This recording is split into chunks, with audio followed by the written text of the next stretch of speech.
ಎಲ್ಲರಿಗೂ ನಮಸ್ಕಾರ. ಎಲ್ಲರೂ ಹೇಗಿದ್ದೀರಾ? ಎಲ್ಲರೂ ಚೆನ್ನಾಗಿದ್ದೀರಾ ಅಂದ್ಕೊಂಡಿದ್ದೀನಿ. ನಾನು ಕೂಡ ತುಂಬ ಚೆನ್ನಾಗಿದ್ದೀನಿ. ಭೂಮಿಕಾ ಯೂಟ್ಯೂಬ್ ಚಾನಲ್ಗೆ ಸ್ವಾಗತ. ಇವತ್ತು ಬೆಳಿಗ್ಗೆಯಿಂದನೇ ವ್ಲಾಗ್ನ ಸ್ಟಾರ್ಟ್ ಮಾಡ್ತಾ ಇದ್ದೀನಿ. ಇವತ್ತಿನ ಡೇ ಹೇಗೆ ಹೋಗುತ್ತೆ ಅಂತ ನೋಡೋಣ ಬನ್ನಿ. ಅಮ್ಮ ಬೆಳಗ್ಗೆನೇ ಟೀ ಮಾಡಿ ಇಟ್ಟಿದ್ರು, ಅವರು ಕುಡ್ಕೊಂಡಿದ್ರು. ನಾನು ಮತ್ತೆ ಬಿಸಿ ಮಾಡಿಕೊಂಡು ಕುಡಿತಾ ಇದ್ದೀನಿ. ಇವಾಗ ಟೀ ಕುಡ್ಕೊಂಡು ಮುಂದಿನ ಕೆಲಸ ನೋಡ್ಕೋಬೇಕು. ನೋಡಿ, ಇವಾಗ ಪಾತ್ರೆ ಎಲ್ಲ ತೊಳೆದಿಟ್ಟಿದ್ರು ಅಮ್ಮ. ಇವಾಗ ನಾನು ಜೋಡಿಸ್ಕೊತಾ ಇದ್ದೀನಿ. ಪಾಪು ಮಲ್ಕೊಂಡಿದ್ದಾನೆ, ಅದಕ್ಕೆ ಬೇಗ ಬೇಗ ಜೋಡಿಸ್ಕೊಂಡ್ಬಿಡ್ಬೇಕು ಅಂತ ಹೇಳ್ಬಿಟ್ಟು ಜೋಡಿಸ್ತಾ ಇದ್ದೀನಿ. ನಮ್ಮ ಮನೇಲೇನು ಪಾತ್ರೆ ಹಾಕೋದಕ್ಕೆ ಸ್ಟ್ಯಾಂಡ್ ಏನಿಲ್ಲ, ನಾವು ಬಂಡೆ ಮೇಲ್ಗಡೆನೇ ಜೋಡಿಸ್ಕೋತೀವಿ. ನೋಡಿ, ಅಷ್ಟು ಪಾತ್ರೆನೂ ಜೋಡಿಸ್ಕೋತಾ ಇದ್ದೀನಿ. ಪಾತ್ರೆಗಳನ್ನೆಲ್ಲ ತೊಳೆದ್ಬಿಟ್ಟು ಈ ಥರ ಒಂದು ಪುಟ್ಟಿಯಲ್ಲಿ ಇಟ್ಬಿಟ್ರೆ ಎಲ್ಲ ನೀರೆಲ್ಲ ಇಳ್ಕೊತವೆ ಅಂತ ಹೇಳ್ಬಿಟ್ಟು ಈ ಥರ ತೊಳೆದು ಒಂದು ಪುಟ್ಟಿಯಲ್ಲಿ ಇಟ್ಬಿಟ್ಟಿರ್ತೀವಿ. ನೋಡಿ, ನೀರೆಷ್ಟಿದೆ ಅಂತ ಹೇಳ್ಬಿಟ್ಟು ಇದೇ ಪುಟ್ಟಿಯಲ್ಲಿ ಇಟ್ಬಿಡ್ತೀವಿ ನಾವು. ನೋಡಿ, ಈ ತಾನೇ ಫ್ರೆಶ್ ಅಪ್ ಆಗಿಬಿಟ್ಟು ಬಂದುಬಿಟ್ಟು ಒಂದು ಸ್ವಲ್ಪ ರೆಡಿ ಆಗ್ತಾ ಇದ್ದೀನಿ. ಏನಿಲ್ಲ, ಮಾಮೂಲಾಗೆ ಸಿಂಪಲಾಗೆ ರೆಡಿ ಆಗ್ತೀನಿ ಅಷ್ಟೇ. ತಲೆನೂ ಬಾಚ್ಕೊಂಡೇ ಇರಲಿಲ್ಲ. ನಿನ್ನೆನೇ ಎಣ್ಣೆನ ಅಪ್ಲೈ ಮಾಡಿದ್ದೆ ತಲೆಗೆ, ಅದಕ್ಕೋಸ್ಕರ ಚಿಕ್ಕೇನು ಬಿಡಿಸ್ಕೊಂಡಿರಲಿಲ್ಲ. ಅದಕ್ಕೆ ಇವತ್ತು ಬಿಡಿಸ್ಕೋಬೇಕು ಚೆನ್ನಾಗಿ ಅಂತ ಹೇಳ್ಬಿಟ್ಟು ತಲೆನ ಬಾಚ್ಕೋತಾ ಇದ್ದೀನಿ. ಕೂದಲೆಲ್ಲ ಸಿಕ್ಕಾಪಟ್ಟೆ ಉದುರ್ತಾ ಇದೆ ನನಗಂತೂ. ನೋಡಿ, ಈ ಥರ ದೊಡ್ಡ ಬಾಚಣಿಕೆಲೇ ನಾನು ಬಾಚ್ಕೊಳ್ಳೋದು. ಚಿಕ್ಕ ಬಾಚಣಿಕೆ ಆದರೆ ನನ್ನ ಕೂದಲೆಲ್ಲ ಉದುರುತ್ತೆ ಅಂತೇಳ್ಬಿಟ್ಟು ನಿನ್ನೆ ಸಾಯಂಕಾಲನೇ ಎಣ್ಣೆ ಅಪ್ಲೈ ಮಾಡ್ಕೊಂಡಿದ್ದೆ. ಅದಕ್ಕೋಸ್ಕರ ಇವಾಗ ಬಾಚ್ಕೊಂಡು ನೀಟಾಗಿ ಮೇಲ್ಗಡೆ ಕಟ್ಕೊಂಡಿದ್ದೀನಿ. ಇವಾಗ ನೋಡಿ, ಇವಾಗ ಊಟ ಮಾಡಬೇಕು. ಊಟಕ್ಕೆ ಇವತ್ತು ಜೋಳದ ರೊಟ್ಟಿ ಮಾಡಿದ್ದಾರೆ ನಮ್ಮಮ್ಮ. ನೋಡಿ, ಇಷ್ಟೊಂದು ಮಾಡಿದ್ದಾರೆ. ಬೆಳಿಗ್ಗೆ ಟಿಫನ್ಗೂ ಮಧ್ಯಾಹ್ನ ಮತ್ತು ಊಟಕ್ಕೂ ಎಲ್ಲದಕ್ಕೂ ಒಂದೇ ಸರಿನೇ ಮಾಡಿಬಿಡ್ತೀವಿ. ಮತ್ತು ಅದ್ರ ಜೊತೆ ಪಲ್ಯ, ಹೀರಿಕಾಯಿ ಪಲ್ಯ ಮಾಡಿದ್ವಿ, ಮತ್ತು ಅನ್ನನೂ ಮಾಡಿ ಇಟ್ಕೊಂಡಿದ್ದೀವಿ. ನಮ್ಮನೇಲಿ ಜಾಸ್ತಿ ರೊಟ್ಟಿನೇ ಊಟ ಮಾಡೋದ್ರಿಂದ ನಾವು ಬೆಳಿಗ್ಗೆನೇ ರೊಟ್ಟಿ ಮಾಡಿಬಿಟ್ಟಿರ್ತೀವಿ. ನೋಡಿ, ಹೀರಿಕಾಯಿ ಪಲ್ಯ ಮಾಡಿದ್ದಾರೆ. ಒಂದು ಸ್ವಲ್ಪ ತೆಳುವಾಗೆ ಮಾಡ್ಕೊಂಡಿರ್ತೀವಿ, ಯಾಕಂದರೆ ಚೆನ್ನಾಗಿರುತ್ತೆ ರೊಟ್ಟಿ ಜೊತೆ ಅಂತೇಳ್ಬಿಟ್ಟು. ರೊಟ್ಟಿನೂ ತುಂಬ ಚೆನ್ನಾಗಾಗಿದ್ದವು. ನಾನು ಊಟ ಮಾಡ್ಬೇಕನ್ನೋಷ್ಟರಲ್ಲಿ ನಮ್ಮ ಪಾಪು ಎದ್ಬಿಟ್ಟಿದ್ದಾನೆ. ನಮ್ಮಮ್ಮ ಎತ್ಕೊಂಡು ಕೂತ್ಕೊಂಡಿದ್ದಾರೆ. ಇನ್ನೂ ಅವನಿಗೆ ರೆಡಿನೂ ಮಾಡಿಲ್ಲ, ನಾನು ಸ್ನಾನನೂ ಮಾಡಿಸಿಲ್ಲ. ಊಟ ಮಾಡಿಬಿಟ್ಟು ಸಿಗ್ತೀನಿ ಫ್ರೆಂಡ್ಸ್.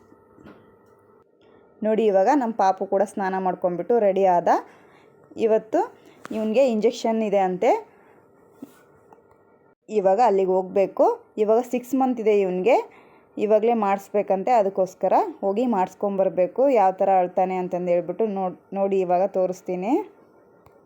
ನೋಡಿ, ಇಲ್ಲೇ ಹತ್ರದಲ್ಲಿ, ನಮ್ಮ ಮನೆ ಹತ್ರದಲ್ಲೇ ಅಂಗನವಾಡಿ ಶಾಲೆ ಇದೆ, ಅದರಲ್ಲೇ ಹಾಕೋದಕ್ಕೆ ಬಂದಿದ್ದರು. ಅಲ್ಲೇ ಹೋಗಿ ಹಾಕ್ಸ್ಕೊಂಬಂದ್ರೆ ಆಯ್ತು ಅಂತೇಳ್ಬಿಟ್ಟು ಹೋಗಿದ್ವಿ. ನೋಡಿ, ಹಾಕ್ತಾಯಿದ್ದಾರೆ. ತುಂಬಾ ನೋವಾಯ್ತೇನೋ, ಸಿಕ್ಕಾಪಟ್ಟೆ ಆಳ್ತಾ ಇದ್ದಾನೆ. ಹೋದ ಸರಿ ಹಾಕ್ಸಿದಾಗ ಅವನೇನು ಅಷ್ಟೇನು ಹತ್ತಿರಲಿಲ್ಲ. ಈ ಸರಿ ಅಂತೂ ತುಂಬಾ ಹತ್ತ. ನೋಡಿ ಯಾವ ಥರ ಚೀರ್ತಿದ್ದಾನೆ ಅಂತೇಳ್ಬಿಟ್ಟು.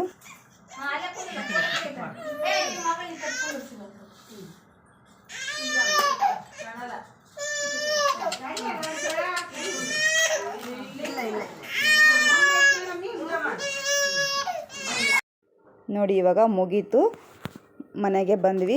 ಪಾಪುಗೆ ಹಾಕೋದಕ್ಕೆ ಅಂತೇಳಿ ಒಂದು ಸಿರಮ್ ಕೊಟ್ಟಿದ್ದಾರೆ. ಅದು 4 ಅವರ್ಗೆ ಒಂದು ಸಾರಿ ಹಾಕಬೇಕಂತೆ. ಇವಾಗ ನಮ್ಮ ಅಣ್ಣ ಬಂದುಬಿಟ್ಟು ಹೂ ತೊಗೊಂಬಂದ್ಬಿಟ್ಟಿದ್ದಾರೆ. ಹೂ ನನಗೆ ಕಟ್ಟೋದಕ್ಕೆ ಬರೋದಿಲ್ಲ.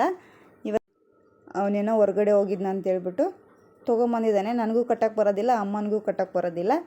ಯಾವ ಥರ ಕಟ್ಟಬೇಕು ಅಂತಂದೇಳ್ಬಿಟ್ಟು ಸುಮ್ಮನೆ ಹಂಗೆ ದೇವ್ರಿಗೆ ಹಾಕ್ಬಿಟ್ಟು ಪೂಜೆ ಮಾಡಿದ್ರೆ ಆಯಿತು ಅಂತೇಳ್ಬಿಟ್ಟು ಇಟ್ಟಿದ್ವಿ. ಆನಂತರ ಒಂದು ಸಾರಿ ಟ್ರೈ ಮಾಡೋಣ ಅಂಥೇಳ್ಬಿಟ್ಟು ಕಟ್ಟೋದು ಅಂತೇಳ್ಬಿಟ್ಟು ಯೂಟ್ಯೂಬ್ ನೋಡಿಕೊಂಡು ಕಟ್ತಾ ಇದ್ದೀನಿ. ಯಾವ ಥರ ಬರುತ್ತೆ ಅಂಥೇಳಿ ಗೊತ್ತಿಲ್ಲ. ಫ್ಯಾನಿನ್ಗಳಿಗೆಲ್ಲ ಆರೋಗ್ತಾವೆ ಅಂತೇಳ್ಬಿಟ್ಟು ಮತ್ತೆ ತಟ್ಟೆಯಲ್ಲಿ ಹಾಕ್ಕೊಂಡಿರೋವೆಲ್ಲ ಕವರಿಗೆ ಹಾಕ್ಬಿಟ್ಟು ಸ್ವಲ್ಪನೇ ಹಾಕ್ಕೊಂಡು ಕಟ್ಟೋದಕ್ಕೆ ಟ್ರೈ ಮಾಡ್ತಾಯಿದ್ದೀನಿ. ನೋಡಿ, ಬಟ್ಟೆ ಹೊಲಿಯೋ ದಾರದಿಂದ ಕಟ್ಟೋದಕ್ಕೆ ಸ್ಟಾರ್ಟ್ ಮಾಡಿಕೊಂಡೆ. ನೋಡಿಬಿಟ್ಟು ಯಾವ ಥರ ಬರುತ್ತೆ ಅಂಥೇಳ್ಬಿಟ್ಟು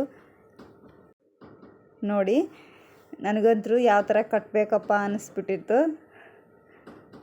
ಹಂಗೆ ಒಂದು ಸರಿ ಟ್ರೈ ಮಾಡೋಣ, ಕೆಟ್ಟರೆ ಕೆಡಲಿ ಅಂತೇಳ್ಬಿಟ್ಟು ಟ್ರೈ ಮಾಡಿದೆ. ಯಾವುದೇ ಕೆಲಸ ಆಗಲಿ ನಮಗೆ ಬರೋದಿಲ್ಲ ಅಂದ್ಕೋಬಾರ್ದಲ್ಲ, ಅದಕ್ಕೋಸ್ಕರ ಒಂದು ಸರಿ ಟ್ರೈ ಮಾಡೋಣ ಯಾವ ಥರ ಬರುತ್ತೆ ಅಂತ ಹೇಳ್ಬಿಟ್ಟು ಕಟ್ಟೋಕ್ಕೆ ಸ್ಟಾರ್ಟ್ ಮಾಡಿಕೊಂಡೆ. ನನಗೆ ಯಾವ ಕಡೆ ದಾರ ಹಾಕ್ಕೋಬೇಕು ಅಂತಲೂ ಗೊತ್ತಿಲ್ಲ, ಹಂಗೇ ಟ್ರೈ ಮಾಡ್ತಾಯಿದ್ದೀನಿ. ನಮ್ಮ ಪಾಪು ಕೂಡ ಅಲ್ಲೇ ಆಟ ಆಡ್ತಾ ಇದ್ದಾನೆ.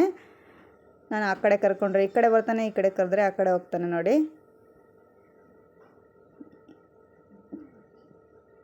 ಕಟ್ಟೋದಕ್ಕೆ ಸ್ಟಾರ್ಟ್ ಮಾಡಿಕೊಂಡೆ. ಇವಾಗ ಫಸ್ಟು 2 ಹೂವು ಇಟ್ಕೊಂಡು ಕಟ್ಟೋದಕ್ಕೆ ಸ್ಟಾರ್ಟ್ ಮಾಡಿಕೊಂಡೆ. ಇದು ಕನಕಾಂಬ್ರ ಹೂವು ಆಗಿದ್ದಕ್ಕೆ ನನಗೆ 2 ಹೂವನ್ನೇ ಕಟ್ಟೋದಕ್ಕೆ ಬರಲಿಲ್ಲ. ಆನಂತರ 3 4 ಇಟ್ಟು ಕಟ್ಟಿದೆ. ನೋಡಿ ಯಾವ ಥರ ಕಟ್ತಾಯಿದ್ದೀನಿ ಅಂತೇಳ್ಬಿಟ್ಟು ವಿಡಿಯೋ ನೋಡಿಕೊಂಡು ಕಟ್ಟೋದಕ್ಕೆ ಕೂತ್ಕೊಂಡಿದ್ದೀನಿ. ಪ್ಲೇಟಲ್ಲಿ ಹಾಕ್ಕೊಂಡಿದ್ದೆ, ಪ್ಲೇಟಲ್ಲಿ ಹಾಕ್ಕೊಳೋದಕ್ಕೆ ತೊಗೊಳೋದಕ್ಕೆ ಗಾವಾಗಲಿಲ್ಲ, ಅದಕ್ಕೋಸ್ಕರ ಮತ್ತು ಚಾಪೆ ಮೇಲ್ಗಡೆ ಹೂವು ಹಾಕ್ಕೊಂಡು ಕಟ್ತಾಯಿದ್ದೀನಿ. ತುಂಬ ಚೆನ್ನಾಗಿ ಕಟ್ಟಿದ್ದೀನಿ, ಒಂದು ರೇಂಜಿಗೆ.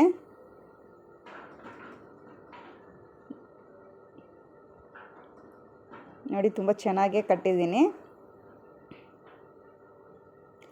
ನೋಡಿ ಫಸ್ಟ್ ಟೈಮ್ ಕಟ್ಟಿದ್ದೀನಿ, ಎಷ್ಟು ಚೆನ್ನಾಗಿ ಕಟ್ಟಿದ್ದೀನಿ ಅಂತೇಳ್ಬಿಟ್ಟು. ಯಾವುದೇ ಕೆಲಸ ನಮಗೆ ಬರೋದಿಲ್ಲ ಅಂತ ಯಾಕೆ ಅನ್ಕೋಬೇಕು, ಒಂದು ಸರಿ ಟ್ರೈ ಮಾಡಿದರೆ ಎಲ್ಲನೂ ಗೊತ್ತಾಗುತ್ತೆ ಯಾವ ಥರ ಮಾಡಬೇಕು ಅಂತೇಳ್ಬಿಟ್ಟು. ನೋಡಿ ಎಲ್ಲವೂ ಕಟ್ಟಬೇಕು ಅಂಥೇಳಿ ಎಲ್ಲನೂ ಕಟ್ತಾಯಿದ್ದೀನಿ.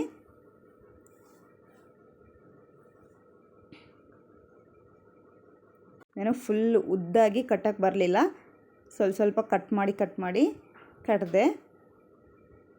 ನಮ್ಮ ಪಾಪುನೂ ಕೂಡ ಆಟ ಆಡಿಸ್ಕೊತ ಕಟ್ಕೋತಾ ಕೂತ್ಕೊಂಡಿದ್ದೆ. ನೋಡಿ ಫೈನಲಿ ಕಟ್ಟಿದೆ ಎಲ್ಲವೂ. ನೋಡಿ ಯಾವ ಥರ ಕಟ್ಟಿದ್ದೀನಿ ಅಂತೇಳ್ಬಿಟ್ಟು ತುಂಬ ಚೆನ್ನಾಗಿ ಕಟ್ಟಿದ್ದೀನಿ. ನೋಡಿ ಈ ಥರ ಅರ್ಧ ಕಟ್ ಮಾಡಿ ಕಟ್ಟಿದೆ. ತುಂಬ ಚೆನ್ನಾಗಿ ಬಂದಿದೆ. ನೋಡಿ ಇಷ್ಟೊಂದು ಹೂವು ಆಗಿದಾವೆ ಅಂತೇಳ್ಬಿಟ್ಟು.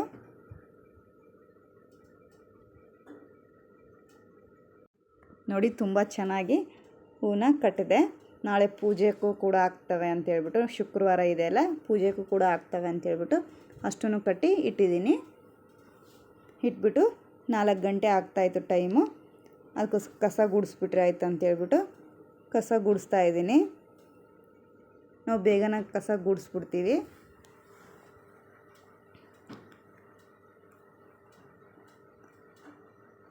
ನಮ್ಮ ಪಾಪು ಮಲ್ಕೊಂಡಿದ್ದ, ಅದಕ್ಕೋಸ್ಕರ ಬೇಗ ಗೂಡಿಸ್ಕೊಂಡ್ಬಿಟ್ರೆ ಆಯ್ತು ಅಂತೇಳ್ಬಿಟ್ಟು ಬೇಗ ಗೂಡಿಸ್ತಾ ಇದ್ದೀನಿ. ಅಮ್ಮ ಬಂದ್ಬಿಟ್ಟು ಪಾತ್ರೆ ಎಲ್ಲ ತೊಳಿತಾಯಿದ್ರು, ಅದಕ್ಕೋಸ್ಕರ ಬೇಗ ಕಸನ ಗೂಡಿಸ್ಕೊಂಡ್ಬಿಟ್ರೆ ಆನಂತರ ಫ್ರೆಶ್ ಅಪ್ ಆಗಿಬಿಟ್ಟು ಟೀ ಎಲ್ಲ ಮಾಡಿಕೊಂಡು ಕುಡಿಬೋದು ಅಂತೇಳ್ಬಿಟ್ಟು ಬೇಗ ಕಸ ಗೂಡಿಸ್ಕೊಳ್ತಾ ಇದ್ದೀನಿ. ಕಸ ಎಲ್ಲ ಗೂಡಿಸ್ಕೊಂಡ್ಬಿಟ್ಟು ಫ್ರೆಶ್ ಅಪ್ ಆಗಿಬಿಟ್ಟೆ. ಇವಾಗ ಪಾಪುಗೆ ಬೆಳಿಗ್ಗೆ ಇಂಜೆಕ್ಷನ್ ಮಾಡಿಸ್ಕೊಂಬಂದಿದ್ನಲ್ಲ, ಸಿಕ್ಕಾಪಟ್ಟೆ ಜ್ವರ ಬಂದುಬಿಟ್ಟಿದ್ದಾವೆ. ಅವನು ಹಠ ಮಾಡ್ತಾಯಿದ್ದಾನೆ. ಅಮ್ಮ ಎತ್ಕೊಂಡು ಹೊರಗಡೆ ನಿಂತ್ಕೊಂಡಿದ್ದಾರೆ. ಈ ವಿಡಿಯೋನ ಇಲ್ಲಿಗೆ ಎಂಡ್ ಮಾಡ್ತಾಯಿದ್ದೀನಿ. ಈ ವಿಡಿಯೋ ಇಷ್ಟ ಆದರೆ ಲೈಕ್ ಮಾಡಿ, ಶೇರ್ ಮಾಡಿ, ಕಮೆಂಟ್ ಮಾಡಿ. ಪ್ಲೀಸ್ ಸಬ್ಸ್ಕ್ರೈಬ್ ಮಾಡಿಕೊಂಡು ವೀಡಿಯೋಸ್ನ ನೋಡಿ. ಈ ವಿಡಿಯೋದಲ್ಲಿ ಏನಾದರೂ ತಪ್ಪಾಗಿದ್ದರೆ ಕಮೆಂಟ್ ಮಾಡಿ ತಿಳಿಸಿ. ವಿಡಿಯೋ ನೋಡಿದವ್ರಿಗೆಲ್ಲರಿಗೂ ಧನ್ಯವಾದಗಳು.